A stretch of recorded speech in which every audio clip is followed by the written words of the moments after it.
Welcome everyone, and thank you for joining us. Today is the 3-year anniversary of Invenergy filing an application for a permit, and it has been a fascinating 3 years. My name is Amy Moses. I'm a Vice President and the Rhode Island Director at the Conservation Law Foundation. The fight against Invenergy has been a team effort, and many of you are members of that team. There have been tons of people working behind the scenes, not only people at Conservation Law Foundation that you haven't met yet, but also many of you attending meetings, asking questions, holding elected officials accountable, going to cities and towns throughout Rhode Island and even neighboring Massachusetts, filing open records requests, and making donations. And we are all really grateful at CLF for having you on our team, and I don't think we would be where we are today in this fight if it wasn't for many of you in this room. Everyone has been an awesome help. There's a couple of people here I want to give special recognition to who many of you probably know. Steve Alquist from Uprise Rhode Island. Tim Faulkner from RI. We've got Greg Schulz here from the Rhode Island Office of the Attorney General. As many of you know, the Rhode Island Attorney General filed an amicus brief in our Superior Court water case, which is really huge when you're talking about interpreting a Rhode Island general law to have the Attorney General weigh in on your side. So thank you to the Attorney General. We've also got Scott Cummings present, hiding in the back from the Nature Conservancy. He is an expert witness, and to the extent you have any questions later about this map, Scott is the guy to ask. We also have a couple of our board members here, Peter and Judy, if you want to raise your hands. Thanks for being here. They help guide us with our work in Rhode Island. So CLF is a regional nonprofit environmental advocacy organization. We do work throughout New England. CLF has been active for over 50 years. We don't only fight against power plants. We also have a Healthy Oceans campaign. We work on clean water. We have a zero waste campaign, and here in Rhode Island and in many other states, we help farmers and small food businesses. So there's a lot more to CLF than just fighting against Invenergy. We've got some literature here about our Cape Cod campaign and some membership information. If you guys are interested, we would appreciate your support. Next Tuesday, as many of you know, is Election Day, November 6th. CLF is supporting the Green Economy and Clean Water Bond. We have some literature here about that as well. And we encourage folks to vote, get your friends and family, neighbors to vote, and vote yes on 3. Everyone is here today, I know, to hear from Jerry Elmer, and I don't want to belabor that point. I don't think Jerry needs any introduction. We think of Jerry as the captain of the team, fighting against Invenergy, and we'll hear from him shortly. I just want to cover some logistics. There is Halloween candy in a couple of bowls circulating, so please feel free to pass that around and help yourself. Up here in the front, we have trash, recycling, and composting. We are using borrowed space, so we're trying to leave no trace, if you will, here at the Medical Society. There are 2 exits, one in the back and one in the front. If you need to use the restroom, please use the back exit and head down that hall towards the filing cabinet, and there are 2 restrooms. We'd ask that you turn your cell phones off. And on this little flyer that says Invenergy is a zombie, on the back side of that, there's an outline. Those are the 3 parts to Jerry's talk. He's going to be speaking for about a half an hour. This talk is geared to a wide audience. Some of you have been following this fight every day for 3 years, and for other folks it's a little new to you. So Jerry is going to try to speak in such a way that it's interesting for the experts, and it also is helpful for those folks who are new to Invenergy. We've got a ton of time at the end for questions, so please do hold your questions. More than half of the program is for questions, with one exception. If Jerry mentions a term or an acronym or something that you don't understand that needs clarification while he's speaking, please do raise your hand and he will address that. But for meaty, substantive questions, we ask that you hold those until the end. Did I miss anything? I don't think so. Okay, thanks so much, and here's Jerry. So, if you can't hear me in the back, say something and I'll try to speak louder or stand up or something. I said earlier, this is not like law school. If you sit in the back in law school, it means please don't call on me today. But you guys in the back may still get called on. 3 years ago today, October 29th, 2015, Invenergy filed a 473-page application with the Energy Facility Siting Board to build a new fossil fuel power plant in Burrillville. Plant would be fueled with fracked natural gas and diesel oil, be a 1,000-megawatt plant. The Energy Facility Siting Board is a creature of statute. It was created in 1986 by a Rhode Island law, and it has 3 members. So the chair of the Public Utilities Commission, Meg Curran, is also the chair of the Energy Facility Siting Board. The head of the Department of Environmental Management is a member of the EFSB. Right now that's Janet Coy. And somebody from the Division of Planning, it used to be Parag Agrawal, he was replaced now by Meredith Brady. 2 of the 3 members of the EFSB sit at the pleasure of the governor, who has been a supporter of the plan. And I will acknowledge that if I were czar of the universe, that is not the kind of tribunal that I would have created. But as my kids like to tell me with some regularity, my term as czar of the universe has not yet started. So we're litigating in the forum that we're given.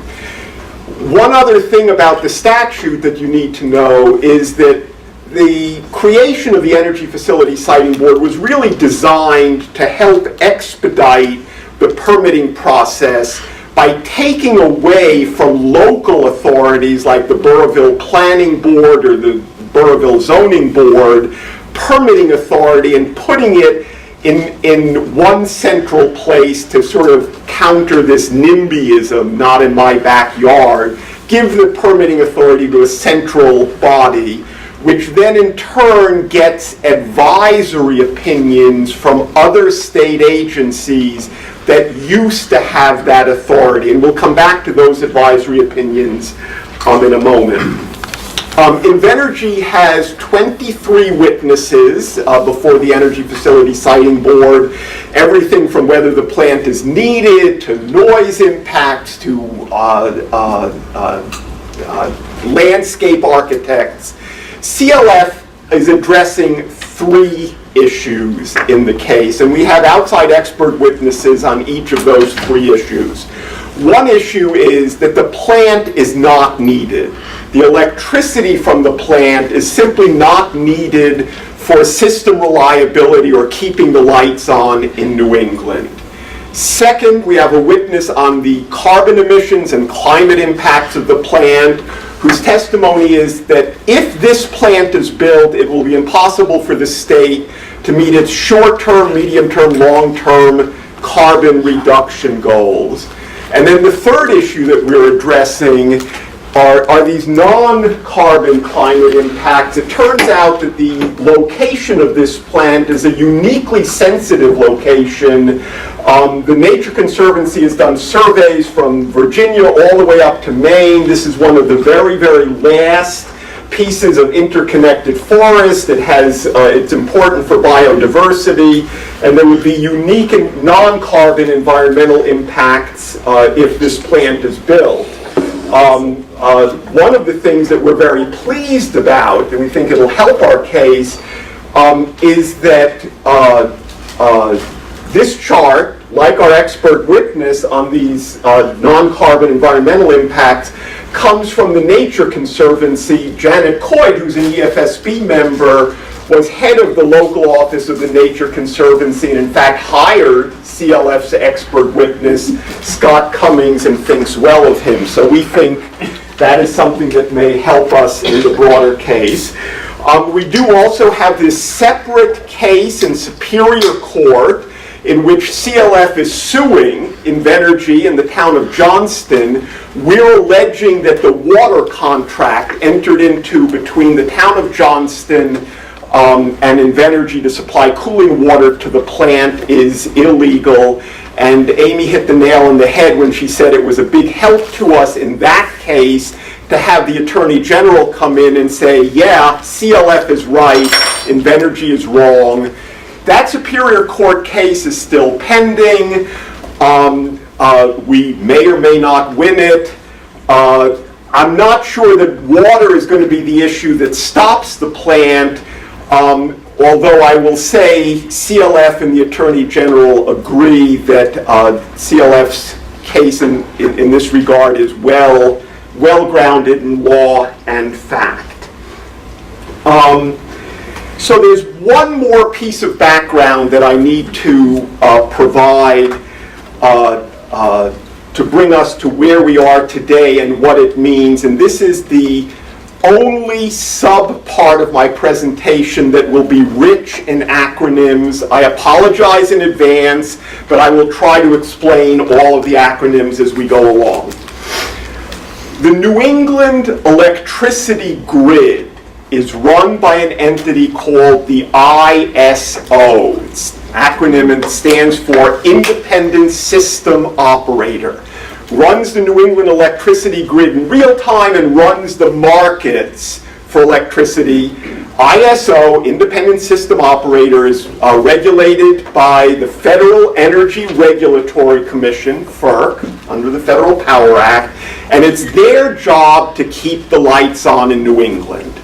And one of the things that the ISO does in discharging its responsibility to keep the lights on in New England is that they project into the future how much electricity we'll need 10 years from now, 5 years from now, 3 years from now. And the way that they make sure that we have enough electricity 3 years from now is that they run a forward market. It's called FCM, Forward Capacity Market, in which the ISO contracts with generators who say that they will be willing to provide electricity to the grid 3.5 years in the future if that electricity is needed. And once a year in February, first Monday in February, the ISO runs a forward capacity auction, FCA, which is part of the forward capacity market, in which generators, anybody in the world, competes to get a capacity supply obligation, a legal relationship with the ISO, obligating the ISO to take their electricity, obligating the generator to provide the electricity if it is needed. Invenergy is proposing a 1,000 megawatt power plant with 2 separate turbines of about 500 megawatts each. Remember, they filed their application 3 years ago today, October 29th, 2015. And their argument to the Energy Facility Siting Board was, we're needed, the ISO needs us, we are going to participate in the very, very next forward capacity auction in February 2016. We will get accepted by the ISO, they will be taking our electricity, and that's going to show that this power plant is needed. So, in fact, Invenergy did participate in that forward capacity auction in February 2016. That was FCA 10, Forward Capacity Auction 10. It was held in February 2016, and companies that were participating agreed to provide electricity to the ISO for 2019 to 2020. Invenergy, in fact, cleared one of its 2 turbines. The other turbine was rejected by the ISO. So that was an indication that one turbine, 485 megawatts, might possibly be needed by the ISO in the future, but the ISO was not interested in the second turbine.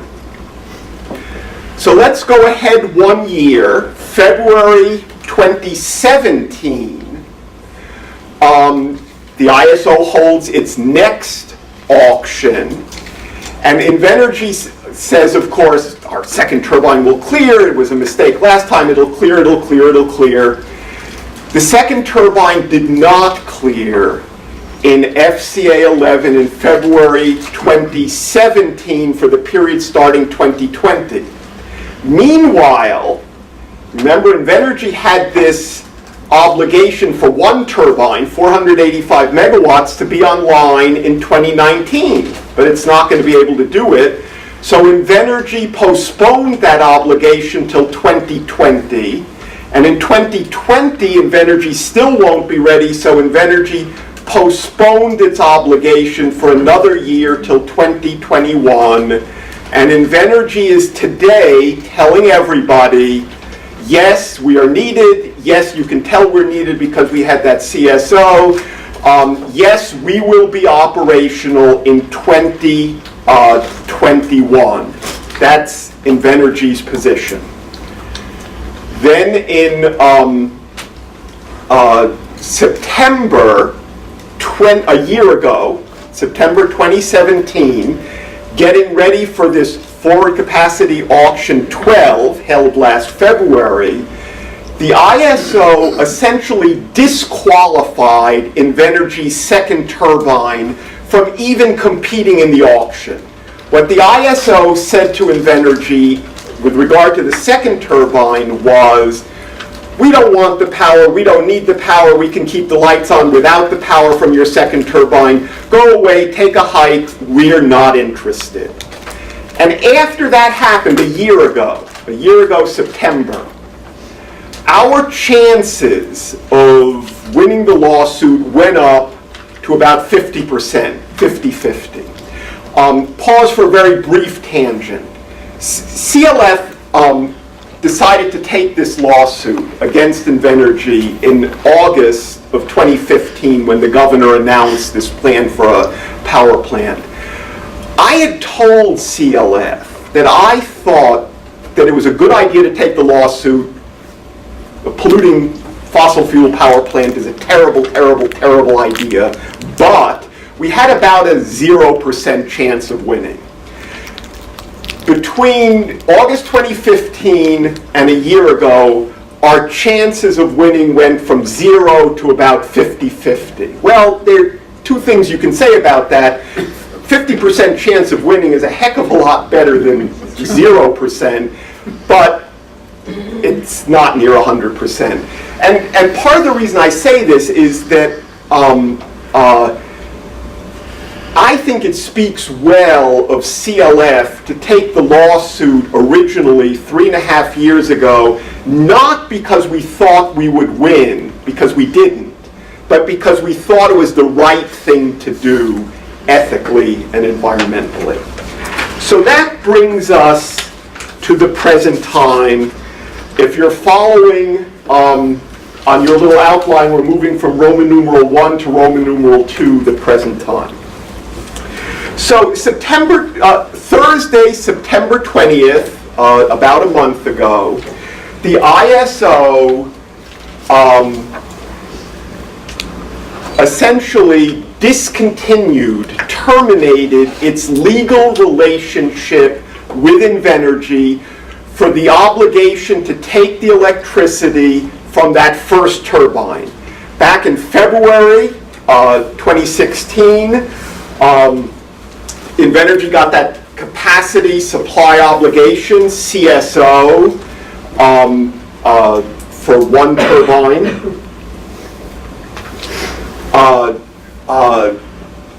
And on September 20th, the ISO discontinued that legal obligation. This is the first time in the history of the ISO that it has ever involuntarily terminated a capacity supply obligation with a generator. It is a precedent, it's never happened before, and it is highly, highly probative of the ISO's interest in having this power plant and the electricity that the power plant is providing. What does probative mean? Indicative, suggestive, revealing. As Peter would say, diagnostic.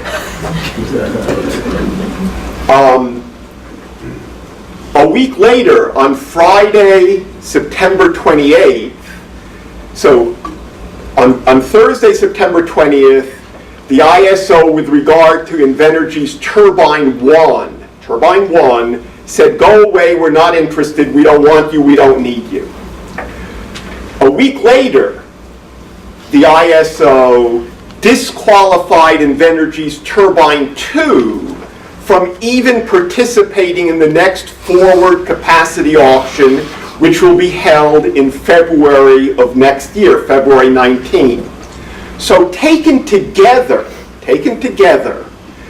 those two events mean that the ISO is saying publicly to the world, we don't want Invenergy, we don't need Invenergy, and we don't anticipate needing or wanting Invenergy in the future. And with those two events, our chances of winning the case went up yet again. Not at 100%, but they went up in a significant way. So how do we interpret these events from last month? What does it mean?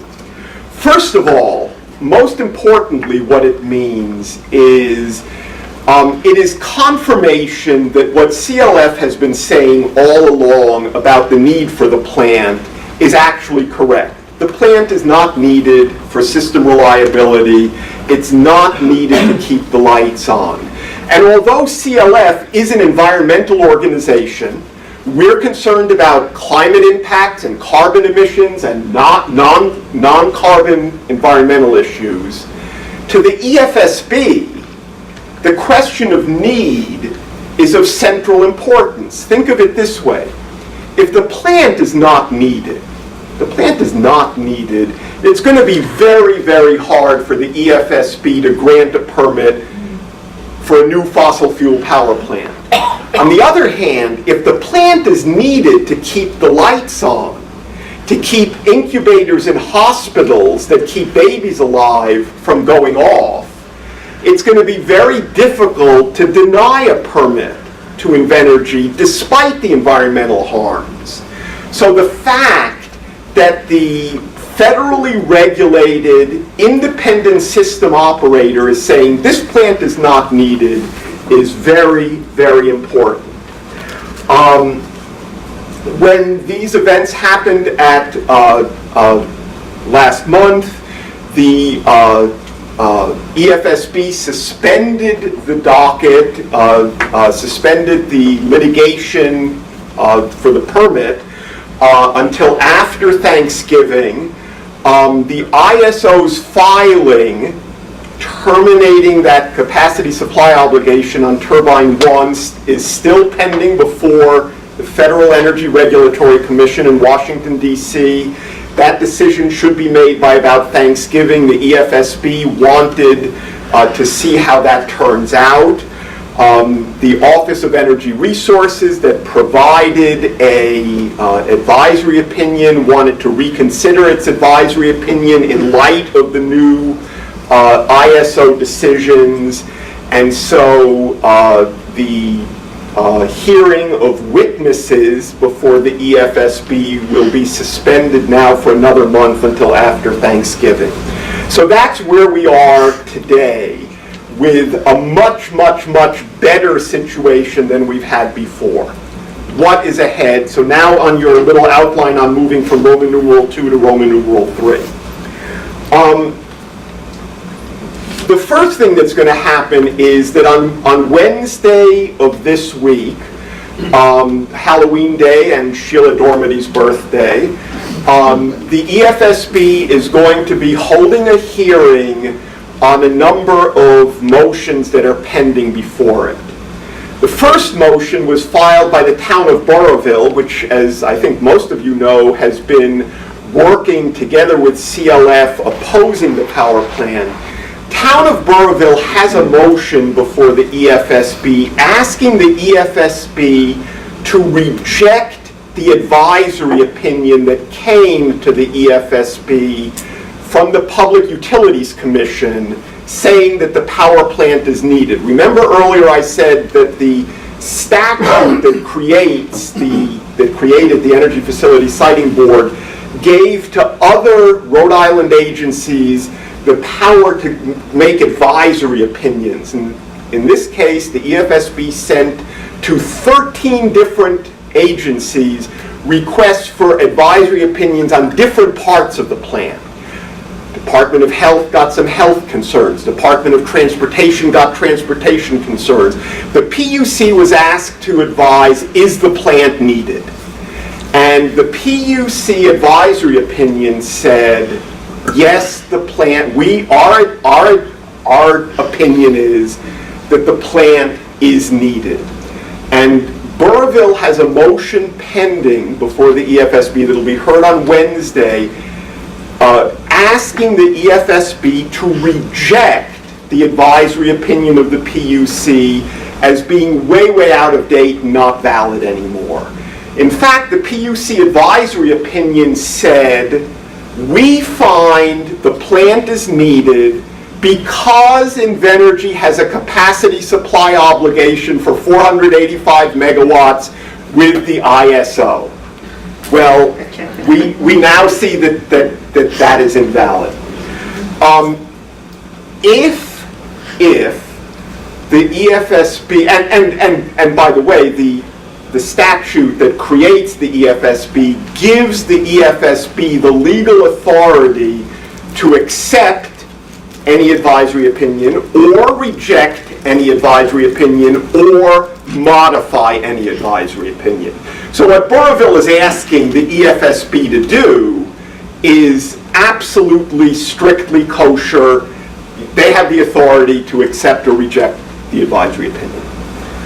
If the EFSB grants the motion, that'll be good for all of you opposing Invenergy because it'll increase the likelihood that we win. Remember, up until now, Invenergy has had two arguments that the plant is needed. One is, we have a CSO. That disappeared on September 20th. The other is, well, the PUC said that we're needed. And if that disappears, there goes their last argument that the plant is needed. So on Wednesday, that motion will be heard. If it's granted, it'll be good for all of you who oppose the plan. However, I'm not alarmed if the motion is not granted, because if the motion is not granted and the PUC advisory opinion stays in, that's good for me. Because then I get to cross-examine Invenergy's witnesses for days about the advisory opinion, and I get to show how outdated it is, how fatuous it is, and how much this plant isn't needed. So you all are hoping that Burrillville's motion will be granted on Wednesday, but I'm hoping that it's denied because I want that. In fact, CLF was thinking of charging people 50 cents a piece to come to hear that cross-examination because, you know, we're a charitable organization and those 50 cents, they add up. Jerry's kidding, and we will be happy if that motion is granted. I never kid. There are also two other motions that will be heard on Wednesday. CLF motions to admit into evidence some documents that we believe cast Invenergy in a very negative light. One of those documents is Invenergy's brief to the PUC saying that the way everybody can tell that the plant is needed is that it has a CSO. And this is Invenergy talking and equating the capacity supply obligation with the need for the plant. And we want the EFSB to see that that's not merely CLF and opponents who are saying that. So that's October 31st. Then starting after Thanksgiving, we will continue the final hearing. We will be hearing witnesses. The EFSB meets at the Public Utilities Commission offices in Warwick. It's 89 Jefferson Boulevard. Many of you have attended. Attending the meetings is a good way of showing the EFSB and reporters and everybody else in the world that there is opposition to the plant. It has been the habit of the EFSB to allow people to have these big yellow no new power plant signs so everybody's opinion is known. We will be having meetings on a series of another 12 or 13 non-consecutive days through mid-September. And this is just, I'm sorry, mid-February, I apologize, thank you. Through mid-February. Again, I'm not czar of the universe, nor czar of the EFSB. I didn't set this schedule. All of the EFSB members and their staff have other full-time jobs, and they hold hearings on non-consecutive days.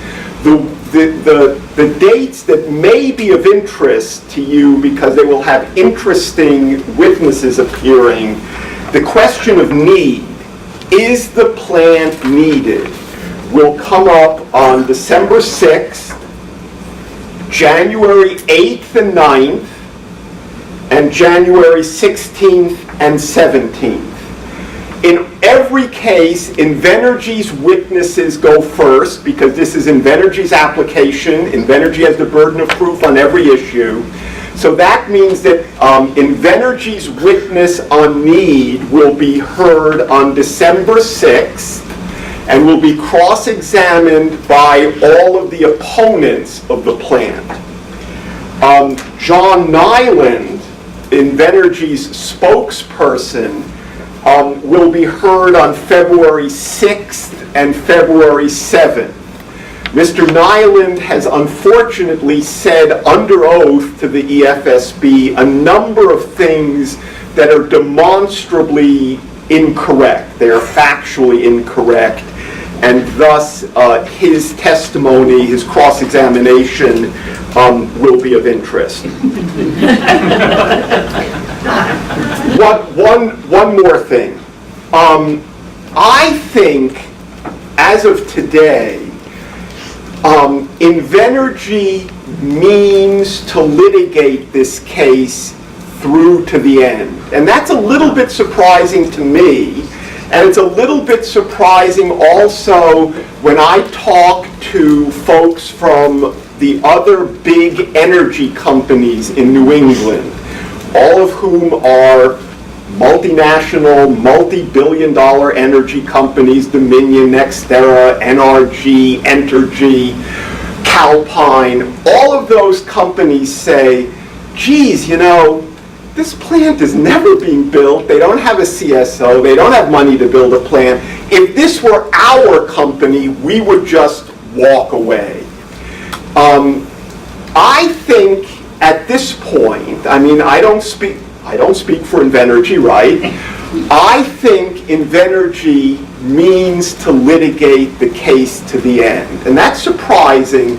I guess that Invenergy is thinking a couple of things. One is, this case is 3 years old and we're a few weeks from the end now. They've spent 90% of the money that they need to spend between here and the end. Let's just go through to the end. There's a lot of sunk costs. It's very little money from here to the end.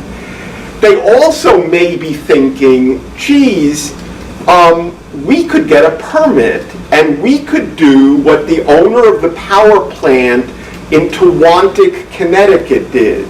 They got a permit from the Connecticut analog of the Energy Facility Siting Board at a time, like this time here, where it was not financially remunerative to build a new power plant.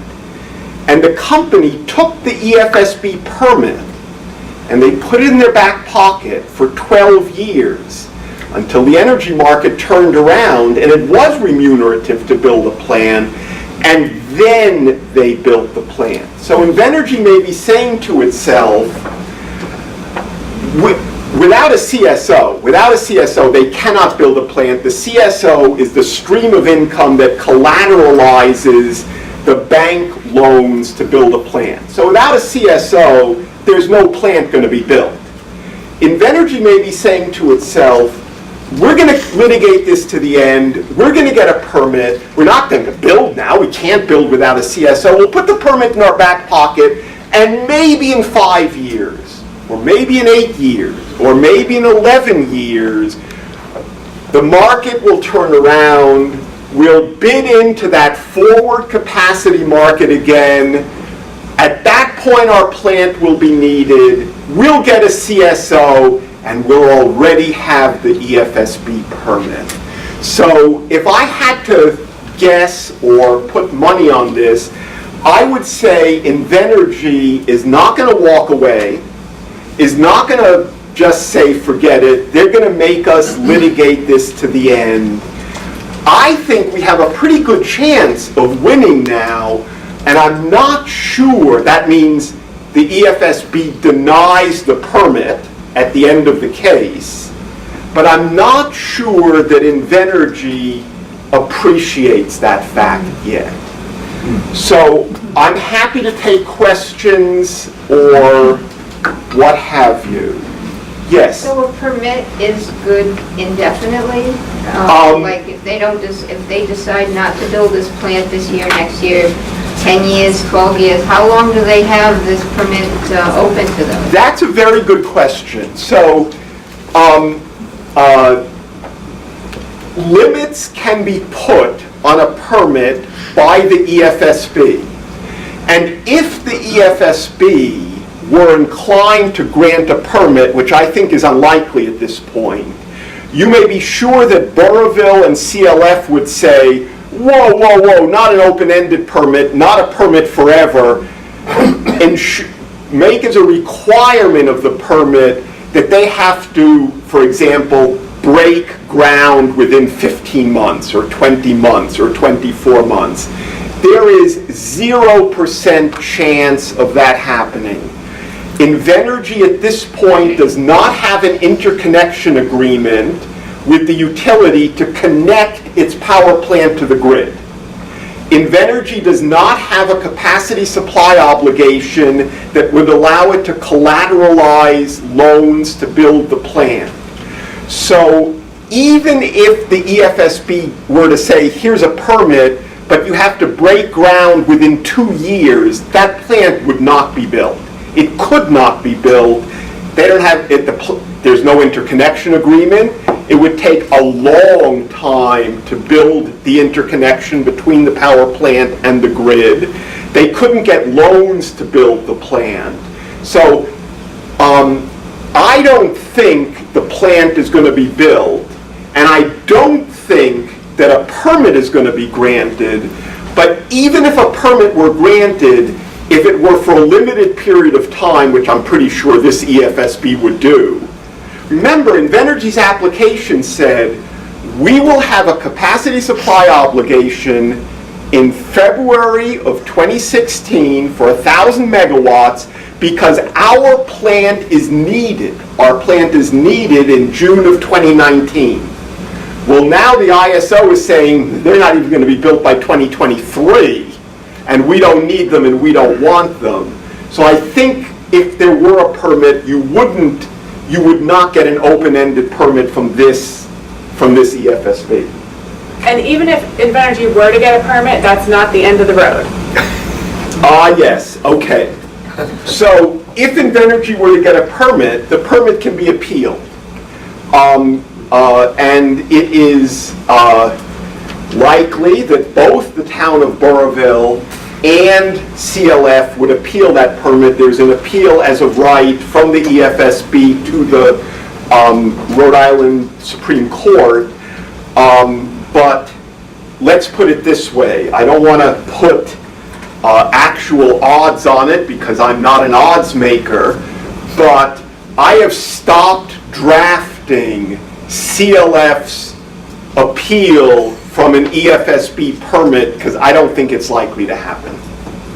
And if a permit was denied at the EFSB, Invenergy could decide if it wanted to appeal to the Rhode Island Supreme Court. Rich? Is there such a thing as just suspending the permit for an indefinite period of time? Do you mean suspending the permit or suspending the proceeding before the EFSB? Proceedings, that's right. Yes. So the EFSB proceeding, except for these procedural motions on Wednesday, is suspended until the FERC ruling after, probably after Thanksgiving. At this point, both, and I've consulted with, with Burrillville's lawyer on this, both CLF and Burrillville would oppose any effort by Invenergy to delay the proceeding. And the argument that we would make to the EFSB not to delay the proceeding is, gosh, this has gone on long enough. There's never been an EFSB case. Remember, the Energy Facility Siting Board was created in 1986 to expedite things, to move them along. There's never been a case that's taken over a year. Today's the 3-year anniversary. And most of the delays have been caused by bad mistakes that Invenergy made. They filed an application for a permit before they had a secure supply of water. That caused the EFSB to suspend proceedings for months. They delayed informing the EFSB when that second turbine was disqualified from the auction a year ago. That not only delayed proceedings, but got the EFSB really angry at them. There have been delay after delay after delay caused by Invenergy's mistakes. And it's unfair to the opponents to make us litigate endlessly when we're just giving Invenergy time over and over and over again to clean up its messes. It's time to finish the case. It's time to deny the permit. I'm sorry that Invenergy made so many mistakes and didn't have a water source and made misstatements and didn't tell the EFSB stuff, but enough is enough. It's time to end the case. But yeah, that's not the case that Invenergy is making to FERC, though. They're saying that it's the opposition that has a well-funded opposition. That's all our bake sales. It's the bake sales in the car shows that raise enough money to oppose. So Rich is raising an issue that folks may be interested in. There are now pending before the Federal Energy Regulatory Commission, FERC, in Washington.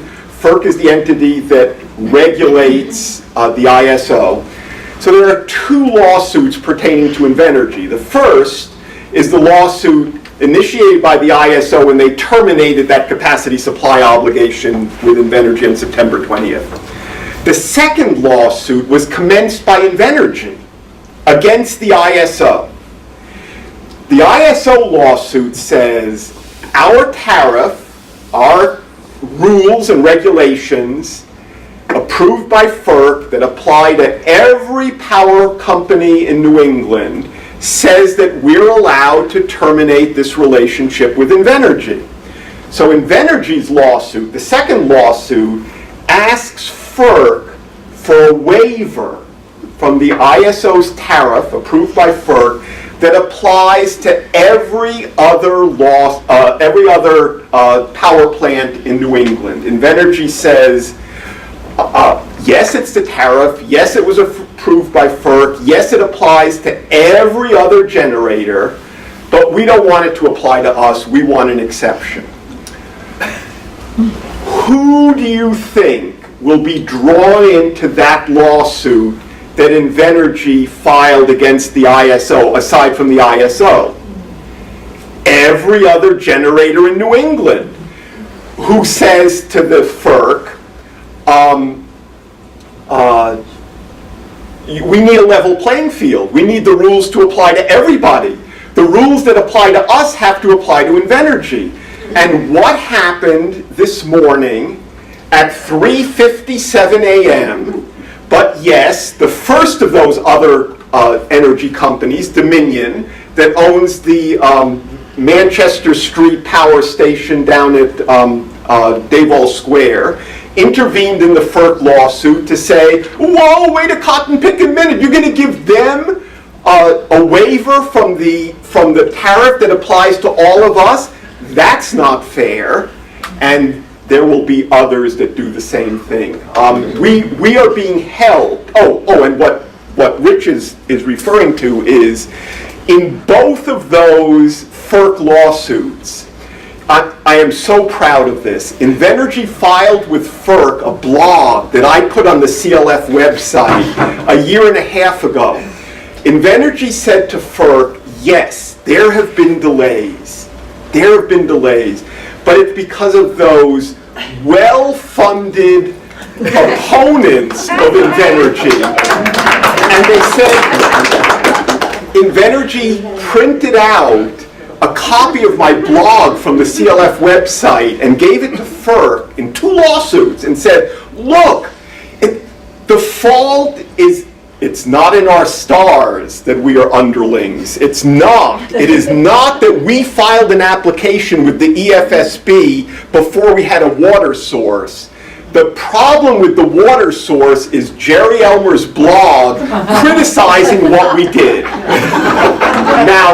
Now, think about this for a moment. The lawyers at FERC, what do all day long? They regulate ISOs like ISO New England, and the New York ISO, and the Midwest ISO, and the California ISO. That's all they do. Do you think that they've heard this sort of nonsense before? Yes. Answer, yes. So the political makeup of FERC now is 3 Republicans, 2 Democrats. Does that give you any pause? Are you concerned, or do you think that it doesn't? I'll tell you why.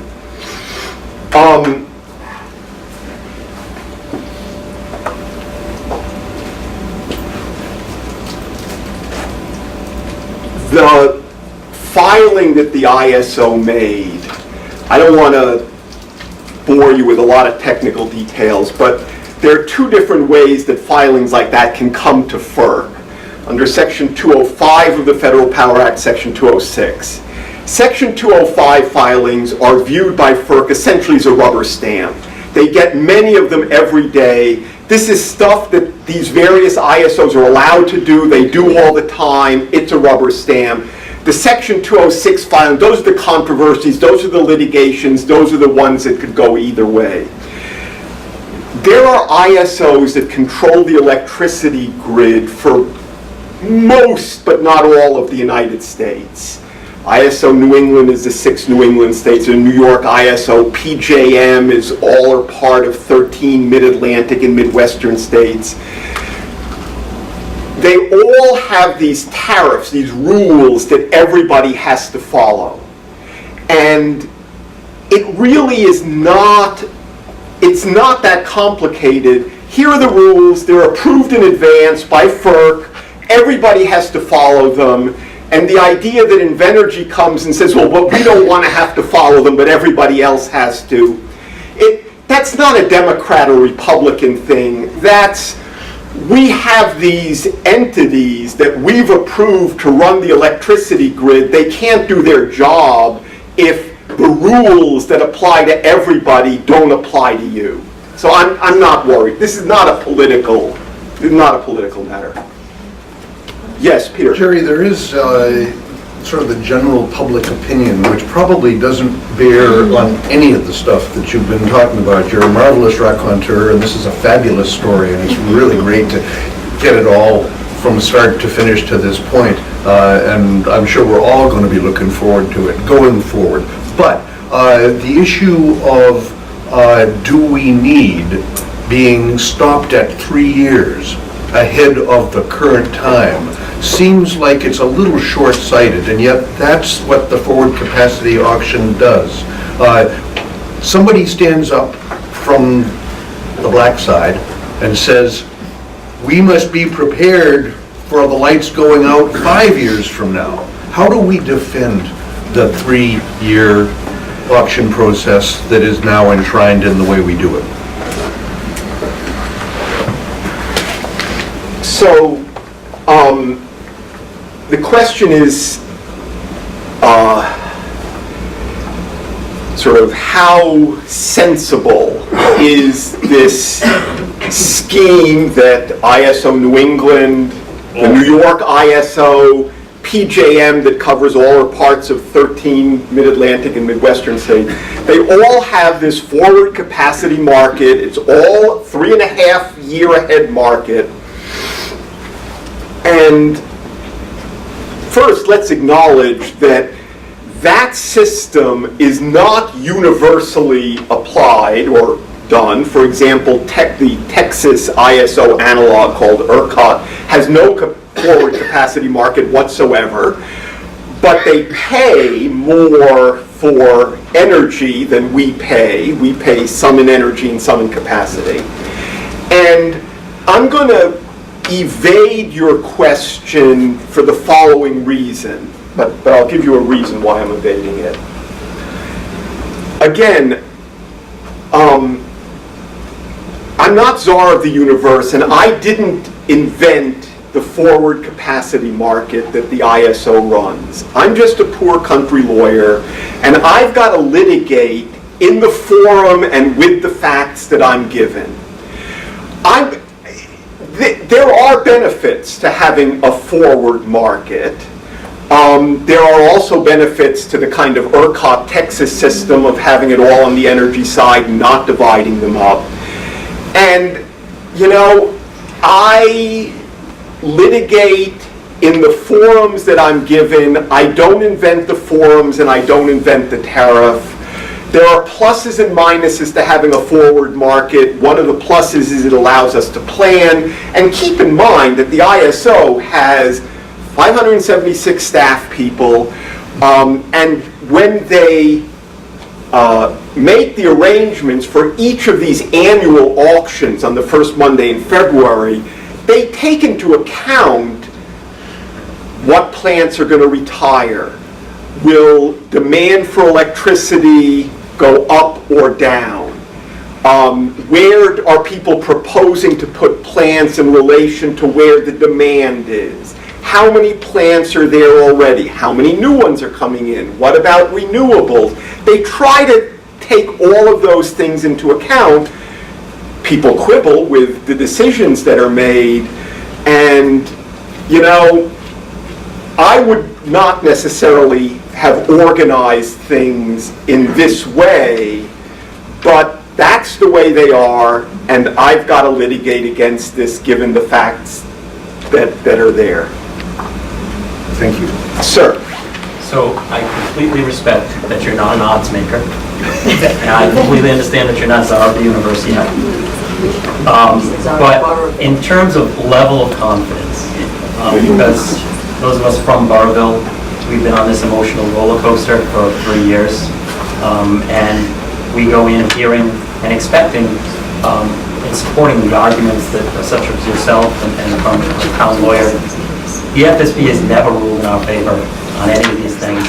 We're always behind the gun on some reason. So I guess I'm asking just level of confidence in the zombie factor, level of confidence in perhaps, and I know it's speculative, but the FSB's expected ruling on Burrillville's motion on Wednesday.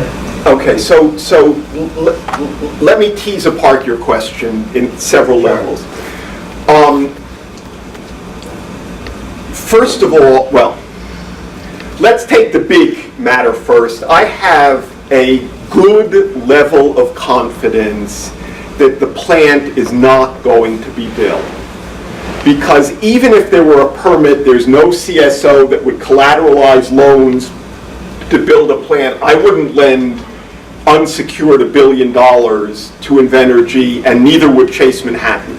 So I've got a pretty good level of confidence that the plant is not going to be built. I have a good level of confidence that a permit is not going to be granted because the EFSB sees the facts that we see in this room as well as we do. So I have a good level of confidence in that as well. Let me add one other thing, and I don't mean to, I'm disagreeing with you about something. It's okay. I'm going to disagree with you. We have gotten things from the EFSB that have gone our way. When we ask for evidence to come in that is very, very, very damning of Invenergy, and they protest and they object and they object and they object, we win and they lose. When we asked the EFSB to suspend the docket a year ago, when Invenergy clandestinely, without telling the EFSB, went to FERC and tried to transfer $168 million in interconnection costs from Invenergy to the ratepayers. And we asked the EFSB to let those documents in, Invenergy objected and we won. We asked them to suspend the hearing and Invenergy objected, and the EFSB was heading toward doing what we wanted. The posture of this case before the EFSB is reasonably good at this point, and there is a considerable amount of evidence before the EFSB to support the denial of a permit. And as I say, we've asked over and over and over, CLF has asked over and over and over again to get evidence in that Invenergy is objected to, and the EFSB, regardless of Invenergy's protests and objections, or as we like to say here in Rhode Island, disregardless of Invenergy's protests and objections, the EFSB has let that stuff in. I want to second, Jerry's cautious optimism, if you will, and I know you folks in Burrillville are on the front lines of this, but now is not the time to relax, take a deep breath, take a step back. Invenergy is a huge company. They have a ton of money. They have teams of lawyers. They've been building power plants all over the country for a very long time, and we just don't know what they have up their sleeve. So there have been some recent developments that have looked good for our side, if you will. But we just never know what they're going to file or what's going to happen. So we really need to be strong and keep up the fight every day. And even after this permit proceeding has come to an end, many of you know CLF is working sort of long-term, big picture on climate change. We served on a study commission to reform the Energy Facility Siting Board. Right now, that is set up to sort of move it along and hurry up and permit a power plant. And we don't think that's the best way to go. We've learned a lot of lessons throughout this proceeding, and we'll be working after this is over to reform the Energy Facility Siting Board so that we aren't citing fracked gas fossil fuel power plants that are unnecessary. And we're also working up at the State House to get binding carbon emissions for the state of Rhode Island. So we have got to reduce our greenhouse gases. So these are things we've been working on at the same time we've been fighting Invenergy. But Invenergy is sort of the elephant in the room, if you will, at many of those meetings and many of those legislative hearings. Because if you talk about carbon emissions or you talk about the Energy Facility Siting Board, it kind of divides the room in terms of those who are for it and those who are against it. So it's been hard to have constructive conversations about these reforms and new laws that we need. So just to say that this is a long haul, things may be looking better today than they looked a few months ago. We're cautiously optimistic, but it is not time to relax and sit back. Yes. So the one thing that hasn't come up, speaking of elephants in the room, is Gina Ramondo's, right from the get-go, robust support before it ever hit EFSB, her close relationship with Michael Sabatoni in the building trades, and we know, as he told me himself, this is going to get built, it's a done deal, don't be naive. We know that they are very tight, we know promises were made, and so as I'm listening to how you're talking about it now, I'm thinking, wow, this sounds like it's not taking place in Rhode Island, because it sounds too pragmatic and rational. We know that this state has the history of these alliances that get in the way of everything, and so I'm wondering if you think that she really has stepped back her support so that EFSB can work without her, like, sitting on their shoulders. So both of these people are referring to metaphorical elephants, okay? Yes. As far as I can tell. It is true that Governor Raimondo has been a strong supporter of the plan.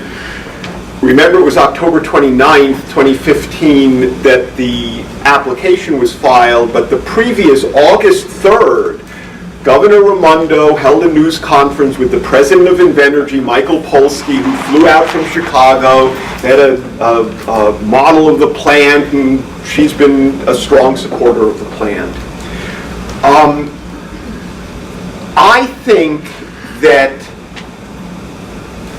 I do not agree with Governor Raimondo's support of the plant, so let me be clear about that, if I wasn't clear before.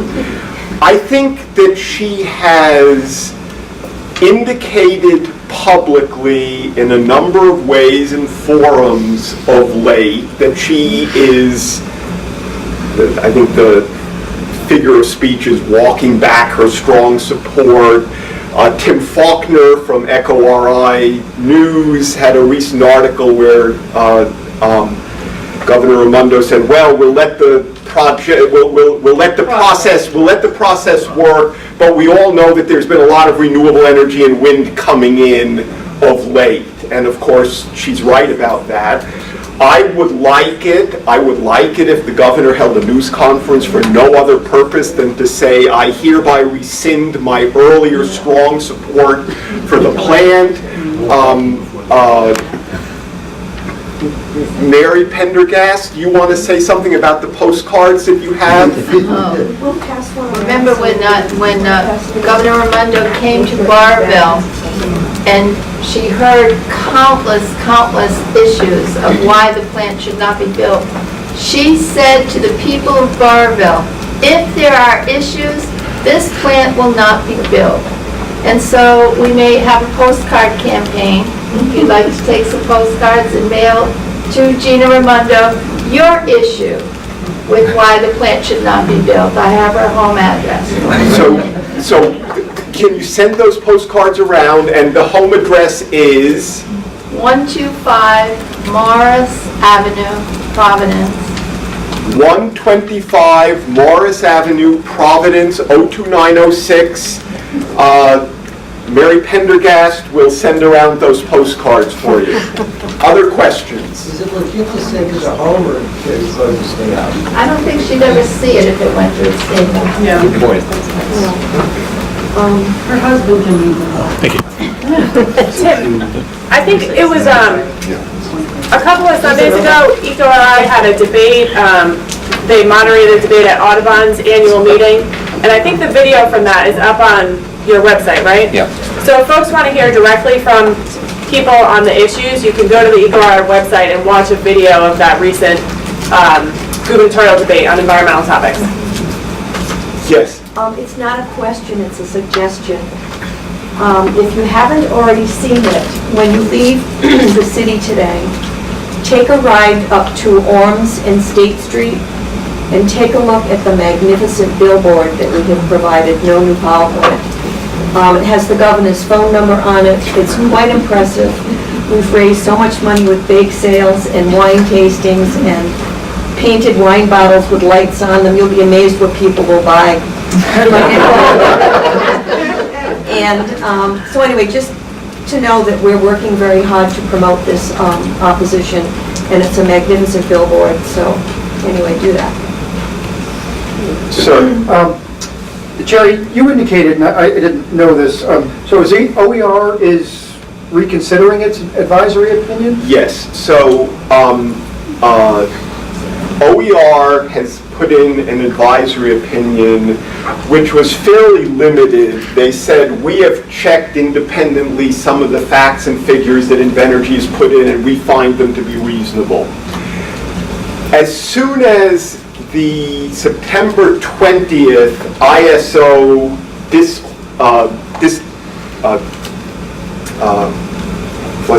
disqualification, involuntary termination of the CSO and Turbine 1 occurred, OER's lawyers asked all the other lawyers in the case whether we would essentially agree to a request to suspend the docket until after Thanksgiving in order to give OER an opportunity to reconsider their position in the case, and we were only too happy to do that. So, my question, real question is, so PUC is not reconsidering? No. Wow. So that's a very good question. So CLF and the town of Burrillville asked the Energy Facility Siting Board a year ago, after the second turbine was disqualified from the auction. We said, send it back to the PUC for a new advisory opinion. And the EFSB said, no, we will not send it back to the PUC, but here's what we will do. We will take all the new evidence about need and we will consider it anew here. And frankly, that's as good for us. If it went back to the PUC, there would probably still be only one commissioner that could hear it. Having all the new evidence come in before the EFSB is great for our side. So, and that's partly why I said earlier, I made a joke out of it and said, all of you want the Burrillville motion to be granted on Wednesday, rejecting the PUC advisory opinion, but I don't. Regardless of what the EFSB rules on Wednesday about whether to accept or reject the PUC advisory opinion, the EFSB has already told the lawyers and the world publicly, we will take all the new evidence here at the EFSB on whether the plant is needed. And I will explain this figure of speech for the folks who are not Greg and not lawyers in the room, but when there are evidentiary questions before a judge, and one side says, don't let this expert in, and the other side says, oh, let him in, the judge often says, we'll let the evidence in and we'll give it the weight it deserves.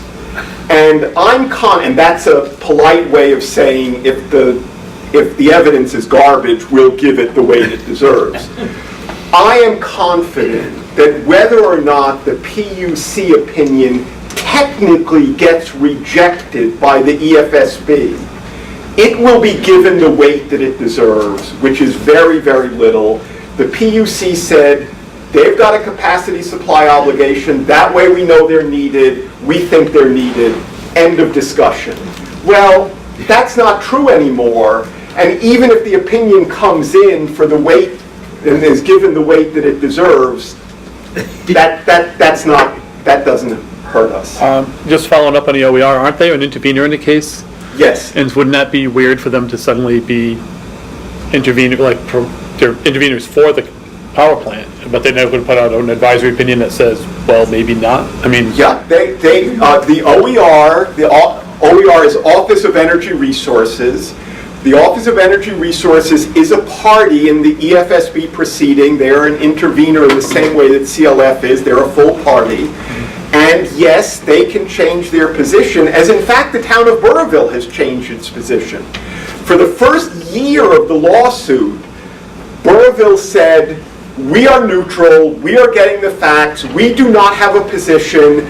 Burrillville's lawyer, Mike McElroy, said in the EFSB quite often, we are Switzerland, we are neutral, we don't have a position.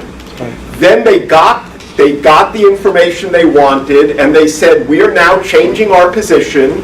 We are no longer neutral. We now oppose the power plant. And it's been wonderful to have them on our side. So there's no reason, I'm not suggesting this is going to happen, but as a legal matter, any party could change its position. CLF could file something with the EFSB and say, we now think that of new fossil fuel power, paving over a forest in Burrillville to build a new fracked gas and diesel oil power plant is an excellent idea, and we warmly endorse it. I don't think it's likely to happen, but as a technical legal matter, that's allowed. Rich. course, we're all anxious for Scott's testimony in front of the EFSB, but the Burrillville Conservation Commission and others have continually raised the issue that it's unprecedented that this whole application go through without having an environmental impact study done for this project. A project of this magnitude, it's unheard of. I mean, even Manchester Street Station upgrade was an EIS was done for that. Are we beating a dead horse by continuing our efforts to insist that an environmental impact study be ordered for this? Yes. So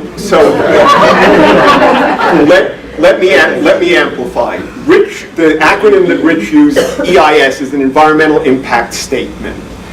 And in this case, Burrillville, less than a year ago, filed a motion saying we need an environmental impact statement for exactly the reasons that Rich is saying. It's unprecedented that a project of this magnitude would be done without an environmental impact statement.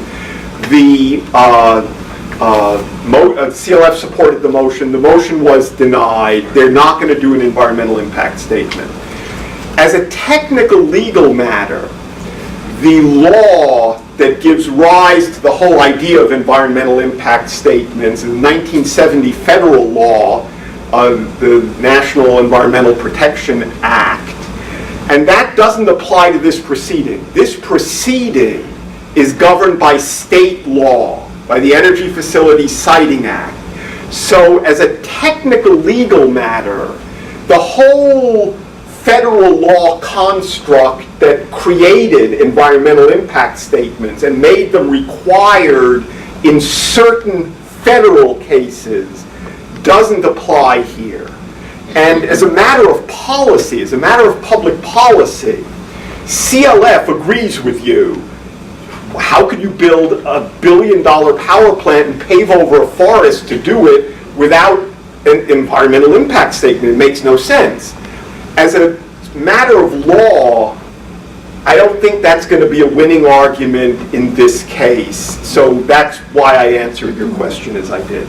Yes? It's a matter of record, though, that in North Smithfield, they had a power plant, and I believe it was Governor Dupree. He ordered an EIS, and I believe that was fundamental in squashing it. Yes. So you know, if our wonderful governor came forward and demanded that, maybe that would kill it. The idea of doing an environmental impact statement in this case would be very, very good public policy. But as a matter of law, pushing that issue is not what we need to legally stop the plant. Yeah, the best argument is the one you're seeing on that poster regarding the reason why that property pops regionally.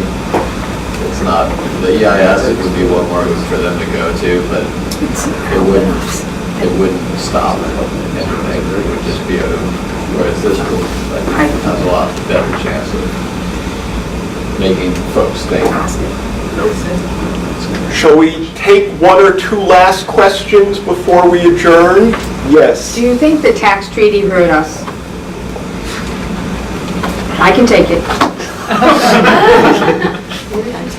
Okay, well, a moment ago when we were talking about metaphorical elephants, we talked about the governor changing her mind.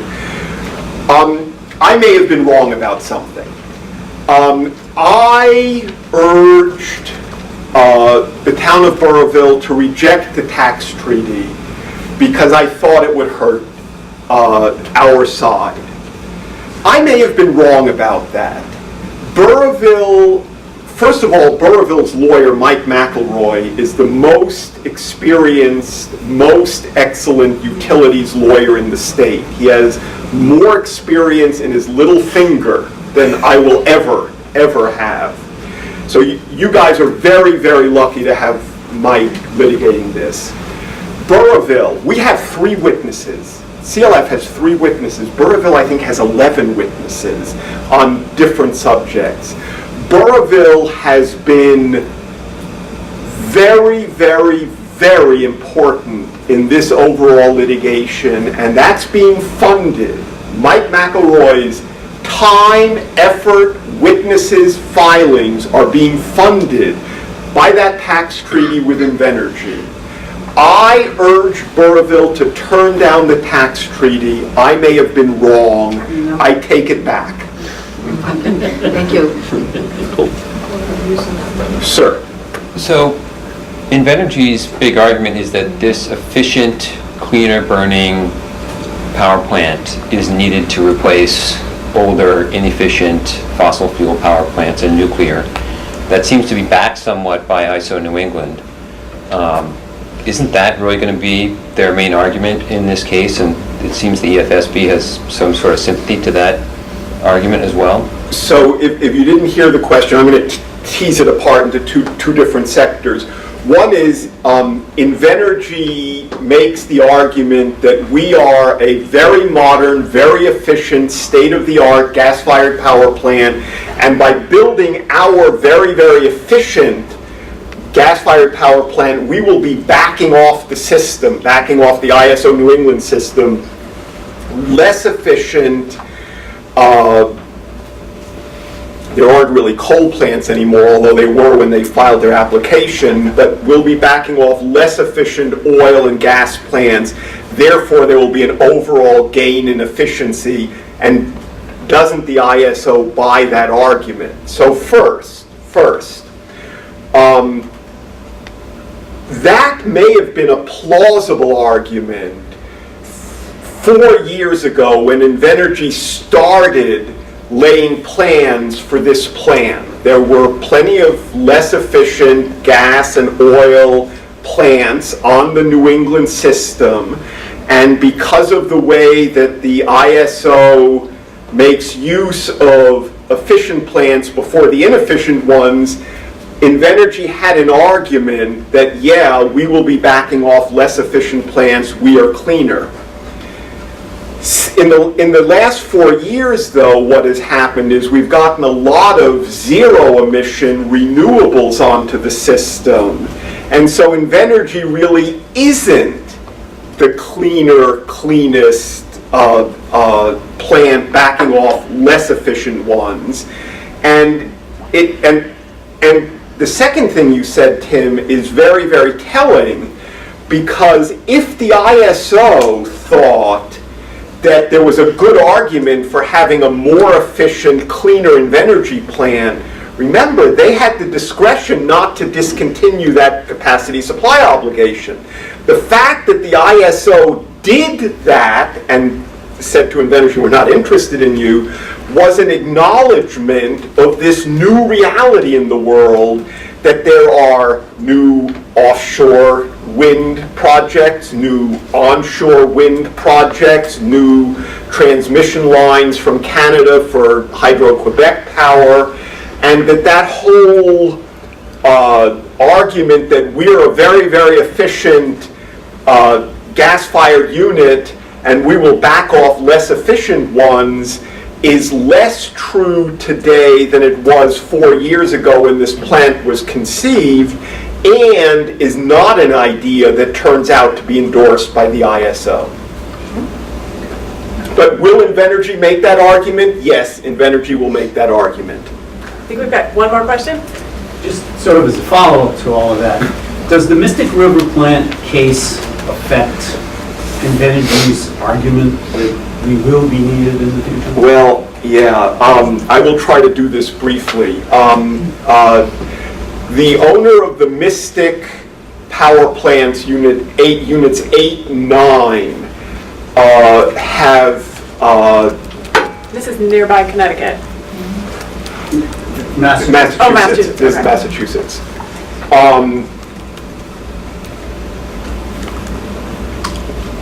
Are making an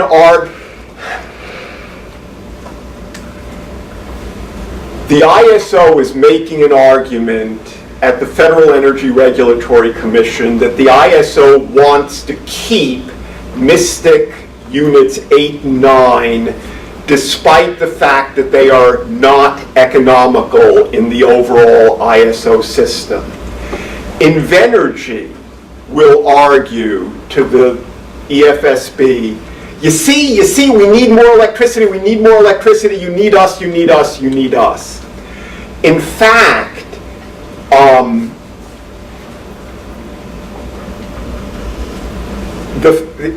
the fact that those plants are remaining on the system creates less demand for electricity, less demand for new plants.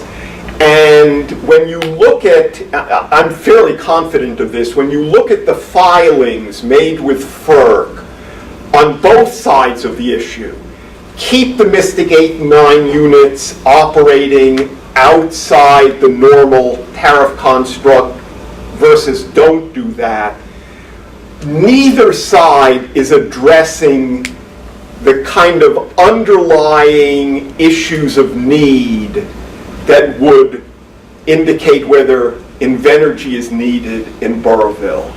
It's a different load zone, it is a different tariff construct, it's like apples and oranges. So you're absolutely right. Invenergy is going to say, yes, all of this stuff with Mystic 8 and 9, it shows that we're needed. I am pretty confident that we can bring in testimony and witnesses and evidence to the EFSB that says the Mystic 8 and 9 situation, it's apples and oranges. It doesn't show that the plant is needed. It doesn't show that the plant isn't needed. It's just not relevant. It just doesn't apply. But yes, Invenergy will definitely say that. Thank you, everyone, for your support and for